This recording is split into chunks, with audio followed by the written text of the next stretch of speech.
7 सालों का जो हम लोगों ने हिसाब लगाया है उससे 4,600 करोड़ रुपया बीजेपी के ऊपर पेनल्टी लगती है। बीजेपी ने 1,297 लोगों के डोनेशन जिन्होंने दिए हैं उनका कोई एड्रेस, उनका कोई पता नहीं दिया।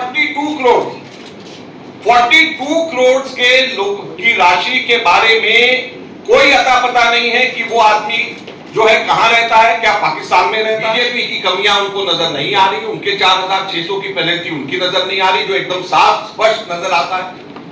उनके 42 करोड़ की वायलेशन नजर नहीं आ रही, हमारी 14 लाख की वायलेशन के ऊपर 135 करोड़ रुपया हमारे से ले लिया। चलानी डायरी के बेसिस के ऊपर इनकम टैक्स डिपार्टमेंट जाग जाता है, लेकिन जैन डायरी में जिसमें अडवाणी जी और उस वक्त अडवाणी जी बीजेपी के नंबर 1 नेता हुआ करते थे, उसके बेसिस पे बीजेपी के ऊपर क्यों नहीं टैक्स मांगा जाता है, इनकम टैक्स। येडुरप्पा डायरी के बेसिस के ऊपर, डीके शिवकुमार की डायरी के बेसिस के ऊपर टैक्स मांगा जा सकता है कांग्रेस से, लेकिन येडुरप्पा डायरी के ऊपर जो बीजेपी के लीडर्स को जो पैसे दिए गए हैं उसके ऊपर इनकम टैक्स आंख बंद कर लेता है। बहुत स्वागत है। आज की ये प्रेस वार्ता हम लोग मुख्यतः 2 भागों में इसको बांटेंगे। सबसे पहले तो किस तरीके से लेवल प्लेइंग फील्ड भाजपा की सरकार ने नहीं रहने दिया अपने ऑपोजिशन पॉलिटिकल पार्टी से, और कैसे बीजेपी को फेवर किया जा रहा है और इनकम टैक्स की उन्हीं धाराओं का इस्तेमाल करके कांग्रेस को पिनलाइज किया जा रहा है और बीजेपी की तरफ आंख बंद किया जा रहा है। सबसे पहले तो इस बात को की जानकारी हम आपके सामने रखेंगे। दूसरा भाग हमारी प्रेस कॉन्फ्रेंस के अंदर होगा कि किस प्रकार से कांग्रेस पार्टी को, प्रिंसिपल ऑपोजिशन पार्टी को तंग करके कांग्रेस पार्टी को आर्थिक तौर के ऊपर कांग्रेस पार्टी को एकदम से पंगु करा जा रहा है, अपंग किया जा रहा है आर्थिक तौर के ऊपर। ये हमारी दूसरी प्रेस कॉन्फ्रेंस का दूसरा भाग होगा। सबसे पहले साथियों मैं आपको बताना चाहूंगा, ये मेरे हाथ में रिप्रेजेंटेशन ऑफ पीपल्स एक्ट है और रिप्रेजेंटेशन ऑफ पीपल्स एक्ट में सेक्शन 29C ये हर पॉलिटिकल पार्टी के ट्रेजरर को बताता है कि हर पॉलिटिकल पार्टी को किस फॉर्मेट के अंदर जो डोनेशंस उसको आई हैं वो डोनेशंस को इलेक्शन कमीशन को और इनकम टैक्स को देना होता है, सेक्शन 29C। और जो एग्जेम्पशन मिलती है इसका सेक्शन 29C का सबसेक्शन 4 ये कहता है कि where the treasurer of any political party or any other person authorized by the political party in this behalf fails to submit a report under subsection 3, then notwithstanding anything contained in the Income Tax Act, such political party shall not be entitled to any tax relief under this act. तो कोई भी exemption लेने के लिए एक जो prescribe format इसके अंदर है उस प्रिस्क्राइब फॉर्मेट में अगर कोई भी वायलेशन होती है, जो ट्रेजरर अगर उसको करता है तो उसको एग्जेम्पशन उसकी विड्रॉ हो जाती है। और इसके अंदर जो सेक्शन 29C के अंदर जो परफॉर्मा है, ये परफॉर्मा फॉर्म नंबर 24A है। ये दोनों की दोनों चीजें 29C और परफॉर्मा जो फॉर्म 24A है, ये हमने बैकग्राउंड नोट सर्कुलेट किया, आप लोगों के फोन में अभी तक के आ गया होगा, उसमें दोनों की दोनों चीजें हैं। तो आप लोग अगर इस पे भी ध्यान देंगे तो वो आपको मिल जाएगा, उसमें कोई आपको चिंता करने की बात नहीं।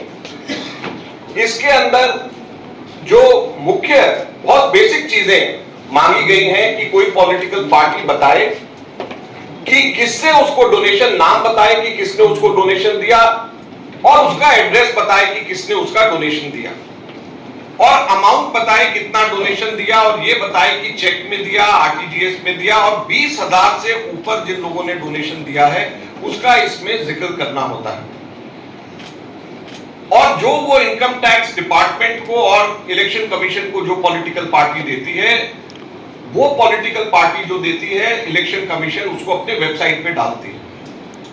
हम लोगों ने पिछले 2 साल में इलेक्शन कमीशन ने जो वेबसाइट में डाला और जो 2017-18 जिसके ऊपर जिसके आधार पे हमारे 135 करोड़ रुपए बैंक अकाउंट से छीन करके ले गए, हमने वो दोनों सिर्फ एनालिसिस करी। तो ये इस प्रकार से जो ये फॉर्म है, ये फॉर्म आपको इलेक्शन कमीशन की वेबसाइट पे हर पॉलिटिकल पार्टी का मिलेगा। हर पॉलिटिकल पार्टी का।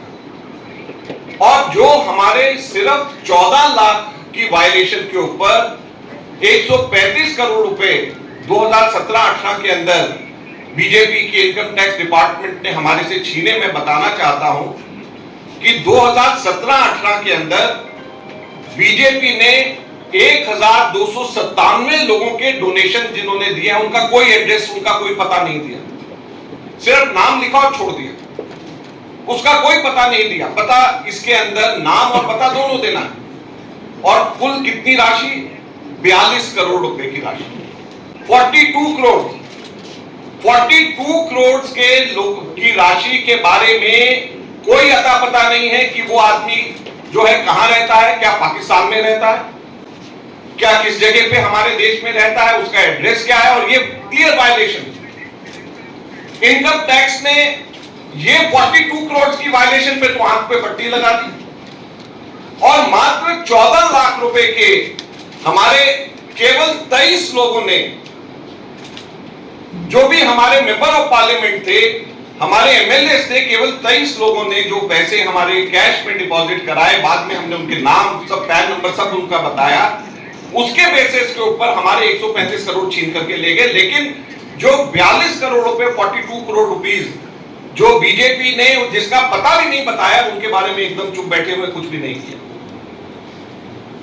1297 लोगों का पता नहीं बताया, 1297, 1297, और 92 लोगों के तो नाम भी नहीं है।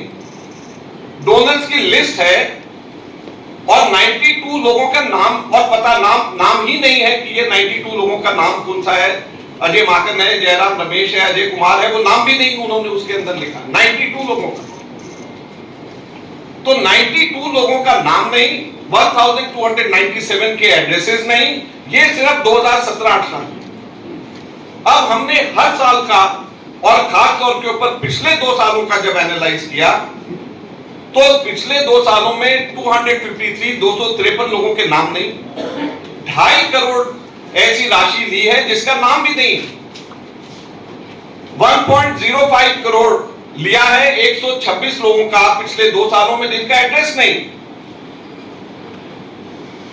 और इनकम टैक्स डिपार्टमेंट बीजेपी की इस कमी और हमारे इलेक्शन कमीशन इन सब चीजों के ऊपर आंख बंद करके बैठी हुई है। कांग्रेस सिर्फ सामने नजर आती है। इनकी जितनी भी वायलेशंस हैं, हम लोगों ने सारी की सारी वायलेशंस को उसी पैरामीटर से एनालाइज किया जिससे इन्होंने हमारे को गलत तरीके से एनालाइज किया। उसके ऊपर कितना इनकम टैक्स लगना चाहिए, कितनी उसके ऊपर इंटरेस्ट लगना चाहिए, और पिछले 7 सालों का जो हम लोगों ने हिसाब लगाया है, उससे 4600 करोड़ रुपया बीजेपी के ऊपर पेनल्टी लगती है। 4600 करोड़ रुपए, 4600 करोड़ रुपीस पेनल्टी बीजेपी के ऊपर लगती है। Income tax department should raise a demand of 4600 crore rupees from the BJP because of these violations. और हम इनकम टैक्स डिपार्टमेंट से डिमांड करते हैं कि उनको कांग्रेस की ये कमी नजर आती है, लेकिन ये 4600 करोड़ की जो पेनल्टी बीजेपी से लेनी चाहिए, why is it not looking at these violations done by the BJP, जो क्लियर कट वायलेशंस हैं। आप लोग भी जाकर के इसमें वेबसाइट पे ECI से डाउनलोड कर सकते हैं और देख सकते हैं। मैंने जो अपने यहाँ पे निकाला है, जिस तरीके से आर लैंग्वेज का मैंने निकाला है, ये भी हम आपको देंगे। आप लोग खुद भी इसमें से देख सकते हैं, अपने ऑफिस में किसी को दिखवा सकते हैं इसके अंदर किस तरीके से। और जो मैंने टोटल फिगर्स बताए हैं कि इतने नाम मिसिंग है, इतने एड्रेसेस मिसिंग है, इतना टोटल अमाउंट है, ये सब कंप्यूटर एडेड लैंग्वेज AI और आर लैंग्वेज को यूज करके हम लोगों ने निकाला है। तो इसमें कहीं पर भी कोई गुंजाइश नहीं है कि इसमें कोई भी कहीं पे भी कोई गलती है। अब प्रश्न ये उठता है कि क्या इसको लेवल प्लेइंग फील्ड कहेंगे? हम लोगों को जो नोटिसेस आए हैं, मैंने आपको बताया सीताराम केसरी जी के जमाने के, हमारे 1993-94 के नोटिसेस हमारे को आए, सीताराम केसरी जी के जमाने के। और जब नोटिसेस पिछली बार आए थे, डिमांड कल हमारे पास में आया है 53 करोड़ का। सीताराम केसरी जी के जमाने के 53 करोड़ का डिमांड कांग्रेस का 1993-94 का कांग्रेस को आया। और टोटल पिछले इसी तरीके से उन लोगों ने 5 सालों का दिया है, 3 सालों का और वो बना रहे हैं। टोटल 1823 करोड़ की डिमांड कांग्रेस पार्टी से करी गई है। 1823 करोड़ का डिमांड इनकम टैक्स ने कांग्रेस पार्टी से किया है। तो आप ये सोचिए कि एक तरफ बीजेपी की जो वायलेशंस है उसको आंख बंद कर रहे हैं, और हमारे हिसाब से वो अगर वायलेशंस वही बात बीजेपी पे लगाया जाए तो 4600 करोड़ का बनता है।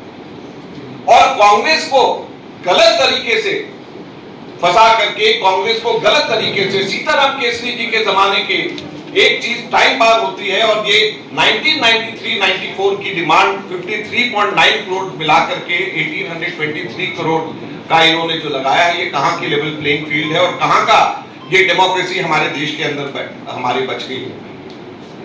हमारे यहां पर जो डिमांड रेस करी गई है वो इस बेसिस पे करी गई है कि 5 साल पहले कुछ डायरीज जो है चलानी डायरीज के नाम से रिकवर हुई थी। उन डायरीज के अंदर कुछ एंट्रीज हैं जिसके बेसिस के ऊपर कांग्रेस पार्टी के साथ के ऊपर ये सारी डिमांड रेस करी गई। अब हम सिंपली ये पूछना चाहते हैं, बड़ी सिंपल सी चीज पूछना चाहते हैं कि चलानी डायरी के बेसिस के ऊपर इनकम टैक्स डिपार्टमेंट जाग जाता है, लेकिन जैन डायरी में जिसमें अडवाणी जी, और उस वक्त अडवाणी जी बीजेपी के नंबर 1 नेता हुआ करते थे, उसके बेसिस पे बीजेपी के ऊपर क्यों नहीं टैक्स मांगा जाता है, इनकम टैक्स? येडुरप्पा डायरी के बेसिस के ऊपर, डीके शिव कुमार की डायरी के बेसिस के ऊपर टैक्स मांगा जा सकता है कांग्रेस से, लेकिन येडुरप्पा डायरी के ऊपर जो बीजेपी के लीडर्स को जो पैसे दिए गए हैं उसके ऊपर इनकम टैक्स आंख बंद कर लेता है। बंगारू लक्ष्मण कन्विक्टेड हुए, पैसे लेते हुए बीजेपी के अध्यक्ष देखे गए, उसके ऊपर कभी भी इनकम टैक्स डिपार्टमेंट नहीं जाती है। जब वो पीछे के केसेस खोल रही है तो बंगारू लक्ष्मण के टाइम के ऊपर क्यों नहीं खोले गए, येडुरप्पा डायरी के ऊपर क्यों नहीं खोले गए? क्यों केवल और केवल कांग्रेस पार्टी के समय के ऊपर उनको ये डायरी ध्यान में आ रही है? सहारा बिरला डायरी उनको ध्यान नहीं आ रही जिसमें मोदी जी के खुद का नाम। तो सहारा बिरला डायरी जिसमें मोदी जी का खुद का नाम, उसको नजरअंदाज। जैन डायरी जिसमें अडवाणी जी का खुद का नाम, उसको नजरअंदाज। येडुरप्पा डायरी जिसके अंदर तमाम बीजेपी के नेताओं को पैसे दिए हुए हैं, उसको नजरअंदाज। तो केवल और केवल कांग्रेस पार्टी को तंग करने के लिए, कांग्रेस पार्टी के ऊपर इस बात को उठाने के लिए क्यों ये किया जा रहा है? तीसरा जो सबसे मुख्य प्रश्न इस बात पे हम लोग उठाना चाहते हैं, टाइमिंग पे। ये 2019 के अंदर ये डायरी निकली, आज जाकर के इलेक्शन के टाइम पे इलेक्शन नोटिफाई हो गया, आज जाकर के इन लोगों को डिमांड रेज करना याद आ रहा है।